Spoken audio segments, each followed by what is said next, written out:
Hello everyone, welcome back to my channel. My name is Diana Inganga. I'm a HR professional, and today on our talk we are going to look and see how to effectively approach office romance.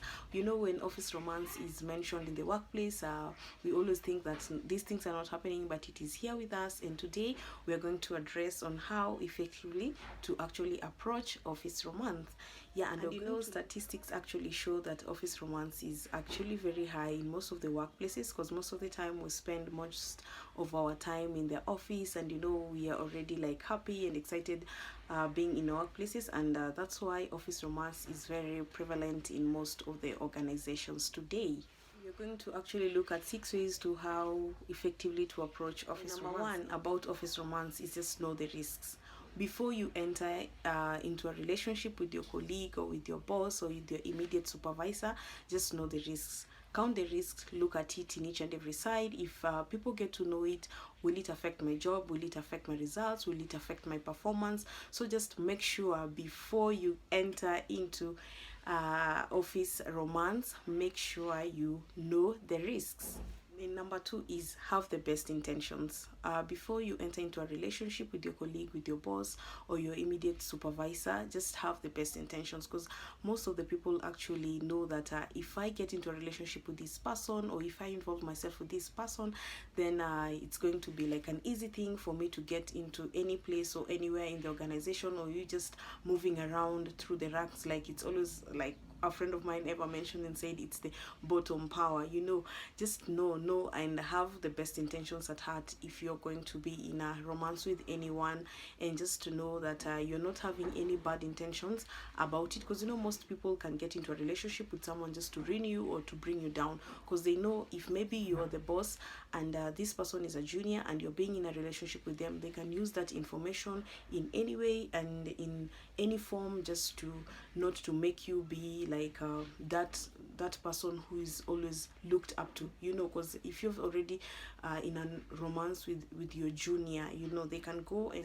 know the company policies. You know, most of us, we just assume so many things, but in each and every organization we always have the code of conduct, we always have policies around. Just make sure in each and everything, if you're going to get into a relationship with your colleague, just make sure that you know the company policies. If it says or states anything, there's a clause that is really not supporting office romance, just make sure you know each and everything in details. Don't act dumb about these things, because if the policies are there and they are clearly defined and you can access them and you can see, just make sure that you know what you're getting yourself into, because you don't want to ruin your career, or you don't want to get to a place whereby you are just not getting the results out of what you do on each and every day, simply because you've gotten yourself into an office romance and you don't know how to get yourself out. But just make sure you know the policies and know the company, the way they deal. And number four, stay away from your direct boss. Stay away from the employees that you feel like your emotions are already getting attached. Stay away, if you're a boss, stay away from your subordinates that you feel like you really like them. You know, these things are here, these things are happening in each and every day, and some of us, once you get into that office romance, you don't know how to get yourself out. So make sure you just avoid your boss, especially if you are working on a project and maybe it gets to a place whereby you have to be like so close to each other.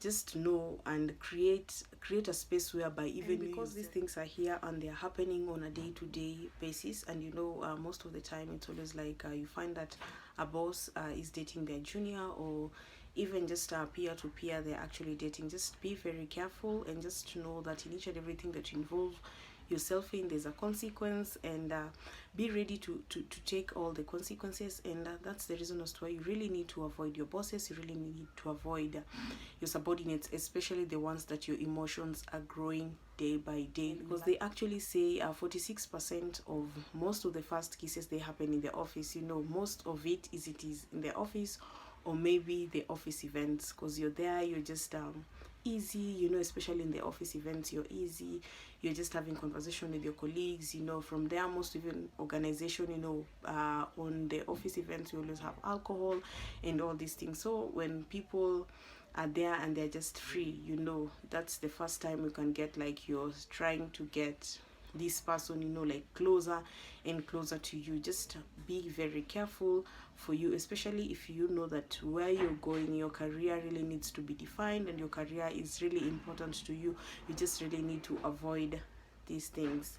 And number 5 is don't hide it. If you're in a relationship with anyone in the workplace, don't hide it. You can actually just approach the HR office and tell them, you know, me and this person, we are having a relationship, because you know there's a way you can be guided, especially if you're in the same department or even in different departments. You know, just make sure you go and say it out. I know most people, they always like, you're going to hide it, nobody's going to know it, but you know, whenever it comes to emotions, whenever it comes to feelings, you can never hide for a very long time. Because if you like someone, you like them, you know, and whenever you're together, even just the way you relate, it can actually show. People can actually see that this person and this other person, it's like their relationship is more than that of just being in the office and just doing your day-to-day activities.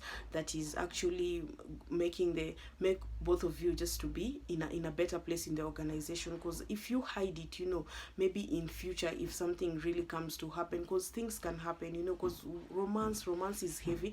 Romance is something that you cannot just avoid. And number 6, how to effectively approach office romance is just set boundaries. You as an individual, you have your own values, you know the reason as to why you are in that organization. Just set boundaries. You as a person, if you are the person whereby most people actually want to approach you and want to have a relationship with you, just set boundaries. Just communicate what your beliefs are. Just say 1 2 3 4 5 works for me, or 1 2 3 5 doesn't work for me. Because there's no need you get into a relationship with someone and then years and years later you come to realize that maybe your career was damaged because of that simple relationship that you actually took very lightly at that point in that organization, and then you find yourself in a very bad situation or in a very bad place. So just set boundaries. Communicate your values, just the way you talk, the way you work. Just make sure you're working towards in a space whereby people can actually know that this person cannot get themselves into this thing. Because let me tell you one thing, even if one person has approached you, even if it's your boss, they want to have a relationship with you, but you don't agree to it, they can't be in a relationship alone, you know. But the moment you entertain it, the moment you yourself want to be in it, then it's like a mutual thing, like both of you have agreed, you know. Because you can't be in a relationship alone. And office is very critical, because in here we are bound by goals of that organization. We are bound by the things that we were working towards daily to achieve that thing, because it's not your personal thing, but this is all about the organization. So in each and everything that you do, whenever it comes to office romance, just make sure you're setting boundaries. After all is said and done, office romance is here. Office romance is here with us, and it's happening daily, each and every day in an organization. You know, people meet, and we know even through the office romance, most people have gotten their people out of it. But just make sure in each and everything that you do, in each and every decision that you make, just know there's a consequences. It can be for today, it can be for tomorrow, and also for your future. So just count the costs, and in each and every cost that you see it, you're going to live by it. Just know that you've calculated. It's like the way you normally put a strategy in your life. If you've already strategized being in a relationship with someone in the office, live by the consequences. Know that the rules are defined and they are there, and yeah, and if you're comfortable with it, then well and good. But if you're not comfortable with it, please, let's avoid office romance. Thank you so much for watching my video. See you next time, and bye.